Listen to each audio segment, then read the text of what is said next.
नमस्कार दोस्तों, कैसे हैं आप लोग। एक जॉब रैकेट यहाँ पे निकल के आ रहा है, एक प्रकार का स्कैम निकल के आ रहा है, जहाँ पे जो टैलेंटेड और पढ़े लिखे यूथ्स हैं, जिनको साइबर सिक्योरिटी से रिलेटेड कुछ नॉलेज है, साइबर क्राइम करवाने के लिए उनको पहले रिक्रूट किया जाता है। जब रिक्रूटमेंट होता है तो ये बताया जाता है कि प्रॉपर कंपनी में काम करवाएंगे। बाद में किसी मिलिट्री कैंप में ऑन गन पॉइंट उनसे गलत काम करवाया जाता है। ऐसे ही 13 से ज्यादा लोग जो कि तमिलनाडु केरला के हैं, इनफैक्ट 32 लोग रिसेंटली रेस्क्यू किए गए हैं। 13 और लोग वापस, 32 लोग तो इंडिया में वापस आ चुके हैं रेस्क्यू होकर, 13 और रेस्क्यू कर लिए गए हैं, अभी के लिए थाईलैंड में है, वापस आने के रास्ते में। कुल मिला के 45 इंडियंस रेस्क्यू किए गए हैं म्यांमार से। होता क्या था कि नौकरी का इनको झांसा दिया जाता था। एक बंदे की यहाँ पे कहानी है, स्टीफन नाम की। इनको नौकरी का झांसा दिया जाता था। इंटरव्यू इनका दुबई में कराया गया। उस इंटरव्यू के बेसिस पे इनको सेलेक्ट किया गया। दुबई में 15 दिन होटल में रख के मजे कराए गए। फिर इनको लेके जाया गया थाईलैंड। थाईलैंड में इनको एक कार में बैठाया गया। किसी प्रकार का वर्क वीजा इनके पास था नहीं। 450 किलोमीटर की जर्नी, कार थोड़ा आगे गई, फिर इनको ट्रक में घुसेड़ दिया गया जबरदस्ती ऑन गन पॉइंट। वो जो ट्रक था वो 450 किलोमीटर की जर्नी तय करके बैंकॉक से इनको लेके गया माउ साउथ। यहाँ पे आपको मैं नक्शा दिखा देता हूँ। थाईलैंड की कैपिटल बैंकॉक यहाँ नजर आ रही है। ओवरऑल आप वीजा फ्री फ्लाइट पकड़ के जा सकते हैं। इंडियंस के लिए वीजा फ्री एंट्री थाईलैंड के अंदर, आप सबको पता होगा। बैंकॉक से इनको गाड़ी में बैठा के ले जाता था मायासोत नाम की जगह पे। ये मायासोत आप कह सकते हो एक बॉर्डर डिस्ट्रिक्ट है थाईलैंड की, जो कि म्यांमार के साथ लगती है। फिर इस बॉर्डर डिस्ट्रिक्ट पे एक छोटी सी नदी है, उस नदी को बोट से क्रॉस करवाया और फिर म्यांमार के किसी एक रेबल ग्रुप के कैंप में इन लोगों को जाके लॉन्च कर दिया गया। कुछ कंजर्वेटिव एस्टिमेट्स के हिसाब से 350 से 500 इंडियंस, कुछ लोगों का तो ये बोलना है कि 800 इंडियंस तक फंसे हुए हैं इस प्रकार के जॉब स्कैम में, जिसमें बहुत सी औरतें भी हैं। कि भाई गलत झांसा दिया कि हम भाई आपको नौकरी दिलवाएंगे, ठीक है ना। कोई ग्राफिक डिजाइनर है, कोई साइबर कोड आप कह लो क्रैक करने वाला आदमी, मतलब पढ़े लिखे लोग। मतलब ऐसा भी नहीं कि किसी को भी उठा के यहाँ पे इस स्कैम में घुसेड़ दिया। पहले रिक्रूट किया, आपकी क्वालिफिकेशन को चेक किया। जैसे फॉर एग्जाम्पल यहाँ पे एक 29 साल का टेकी था कोयम्बटूर से, उसको रेस्क्यू किया गया। ज्यादातर टेकी लोग हैं जिनको ठीक ठाक नॉलेज है साइबर रिलेटेड चीजों की। प्रॉपर तरीके से उनका इंटरव्यू लिया गया, उनको रिक्रूट किया गया। हालांकि कोई वर्क वीजा नहीं दिया गया। कहीं ना कहीं जो लोग यहाँ पे रिक्रूट हो रहे थे वो भी लालच में गए हैं। उन्होंने प्रॉपर तरीके से कंपनी का बैकग्राउंड इन्फो चेक नहीं किया। ओवरऑल अपने कॉन्ट्रैक्ट को सही तरीके से पेरूज नहीं हुआ, पैसों की लालच में निकल गए और वहां पे जाके फंस गए। जब ये कैंप में पहुंचे, वो म्यांमार मिलिट्री का कैंप नहीं था, जब वो म्यांमार की बाउंड्री के अंदर पहुंचे तो एक तो इनकी इलीगल एंट्री थी, जो कि किसी प्रकार का पासपोर्ट चेक स्टैंप था नहीं। तो थाईलैंड से के बॉर्डर पे, थाईलैंड म्यांमार के बॉर्डर पे एक छोटी सी रिवर को इलीगली क्रॉस करके उन्होंने म्यांमार के अंदर एंट्री ली। और म्यांमार की आर्मी के कंट्रोल में इलाका नहीं था, वो कोई रेबल ग्रुप है।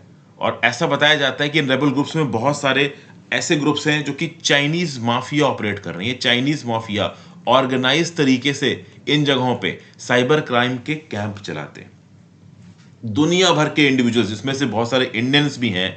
लगभग ऐसा बताया यहां पे कुछ लोगों ने कि 3000 रिच इंडियंस जिन्होंने अपने आप को रजिस्टर कर रखा था एक डेटिंग साइट पे, उनके डिटेल्स दे दिए गए इन लोगों को, वीआईपी कॉन्टैक्ट्स के। इन वीआईपी कॉन्टैक्ट्स को कांटेक्ट करो और उनसे बोलो कि आप यहां पे इन्वेस्ट करिए। शुरुआत में 100 से 200 डॉलर इन्वेस्ट किया तो थोड़े बहुत रिटर्न्स दिलवाए इन वीआईपी कॉन्टैक्ट्स को। फिर जब इन्होंने 10,000 डॉलर इन्वेस्ट किया तो इनका पैसा अपने वॉलेट में डाला और भाग गए। ये जो टेकीज थे जिनको यहाँ पे हायर किया गया था ये क्राइम करने के लिए, ओवरऑल इनको किसी प्रकार की फॉर्मल सैलरी नहीं दी जाती थी। अगर आप अपने टारगेट को डेली बेसिस पे पूरा मत करो, टारगेट था 50 नए लोगों से कांटेक्ट बनाना, तो उस केस में आपको छोटे बेसिस पे इलेक्ट्रिकल शॉक्स भी दिए जाते थे। वहां पे बेटन बने हुए थे, आपको खंबे से गाड़ के या बैठाल के जबरदस्ती इलेक्ट्रिकल शॉक्स दिए जाएंगे। जो सैलरी कुछ लोगों को, एक इनफॉर्मल सा कॉन्ट्रैक्ट जरूर साइन कराया गया था, सैलरी प्रॉमिस की गई थी 1100 यूएस डॉलर्स, बट एक भी रुपया मिला नहीं। इनमें से कुछ इंटरप्राइजिंग लोग रहे होंगे जिन्होंने हिम्मत करके इंडियन एम्बेसी को ओवरऑल अपनी लोकेशन के बारे में बताया होगा चुपके से। इंडियन एम्बेसी ने यह बात बताई होगी म्यांमार की आर्मी को।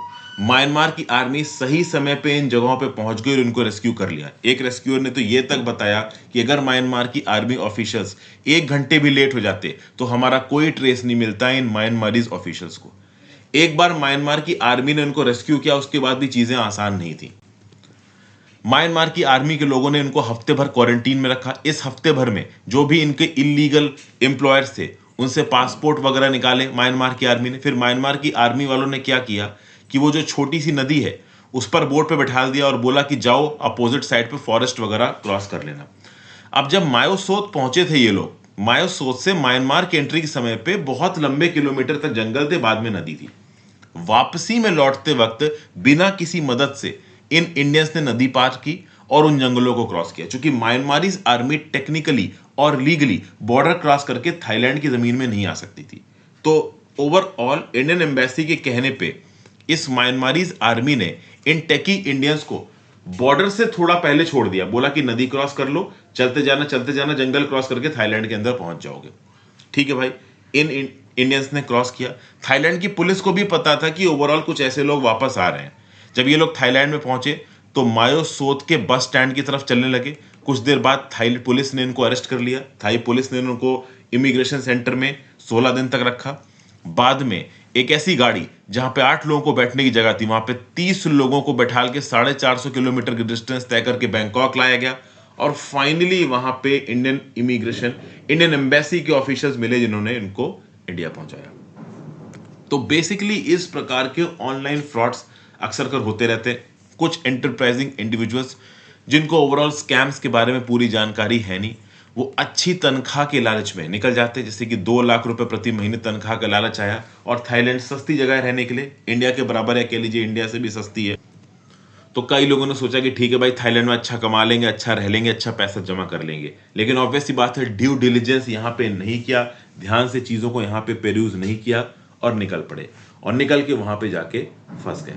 ये एक इस प्रकार का एंटरप्राइज था कि अगर सही समय पे ओवरऑल इंडियन एम्बेसी का इंटरवेंशन ना हो, म्यांमार आर्मी वहां पे ना पहुंचे, तो बचना मुश्किल हो जाए। क्योंकि इस समय पे आपको पता होना चाहिए कि म्यांमार के अंदर ऑलमोस्ट एक सिविल वॉर की कंडीशन हो रखी।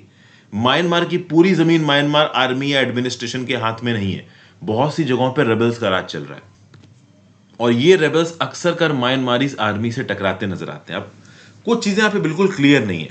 पहली बात तो इन लोगों ने किस प्रकार से इंडियन एम्बेसी को खबर पहुंचाई।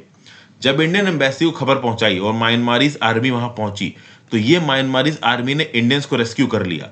लेकिन ओवरऑल जो इलीगल और अनऑर्गेनाइज तरीके से बिजनेस चला रहे थे, उनके अगेंस्ट म्यांमारी आर्मी ने क्या एक्शन लिया, इसके बारे में ज्यादा जानकारी है नहीं। बहुत से जो टेकी इंडियंस वहां पे बच के आए हैं, उनका ये बोलना है कि Chinese mafia overall in illegal organised crime को चला रहा था, और चाइना का ओवरऑल म्यांमार को काफी सपोर्ट है। तो हो सकता है कि ये सारी चीजें चाइना सरकार को भी पता हो, म्यांमारी आर्मी को भी पता हो, बट ओवरऑल कोई एक्शन ना लिया जा रहा हो। क्योंकि यहाँ पे चीजें थोड़ा न्यूज में आ गई, थोड़ा लाइमलाइट में आ गई, थोड़ी सरकारी खासकर इंडियन गवर्नमेंट के व्यू में आ गई, तो म्यांमार की सरकार के ऊपर एक मॉरल रिस्पॉन्सिबिलिटी आ गई कि हाँ भाई, इंडियंस को वापस पहुंचाना है। लेकिन अगर ऐसी बात है तो कुछ आई विटनेसेस के हिसाब से लगभग 800 इंडियंस फंसे हुए हैं इस प्रकार के जॉब स्कैम में, जो कि अभी भी म्यांमार के अंदर किसी रेबल कैंप के अंदर एक्सप्लॉइट किए जा रहे हैं। तो उनको बचाने के लिए भारत सरकार यहाँ पे क्या स्टेप लेगी, किस प्रकार से म्यांमारी सरकार के ऊपर प्रेशर डालेगी, कितने इंडियंस वापस आ पाएंगे। अभी तक 45 इंडियंस को रेस्क्यू करने की खबर आई है। तो एक छोटा सा जॉब स्कैम था। अगर किसी भी प्रकार की जॉब के लिए आप अप्लाई कर रहे हैं तो काइंडली ड्यू डिलिजेंस। हालांकि ये जो प्रोफाइल था, इस प्रोफाइल में ऑब्वियसली बात है, साइबर फील्ड में जो लोग थोड़े ट्रेंड हैं, जो लोग थोड़े स्किल्ड हैं, उनको यहाँ पे टारगेट किया जा रहा है। कोई भी आदमी इस प्रकार से साइबर क्राइम को ऑर्गेनाइज तरीके से नहीं कर सकता अनटिल अनलेस उसकी एक बेसिक स्किल सेट ना हो। तो यहाँ पे स्किल सेट वाले लोगों को टारगेट किया जा रहा था। तो स्किल सेट होने के बावजूद भी ड्यू डिलिजेंस रखिए अगर आप कहीं पे भी अप्लाई कर रहे हैं किसी भी चीज के लिए। तो छोटा सा अपडेट था जो मैंने आपको दे दिया। Thank you for watching friends. Video को लाइक और शेयर कर दीजिएगा, इंस्टाग्राम पे फॉलो कर लीजिएगा, टेलीग्राम ग्रुप ज्वाइन कर लीजिएगा, ज्यादा से ज्यादा लोगों के साथ लेक्चर को शेयर करें। Have a great day.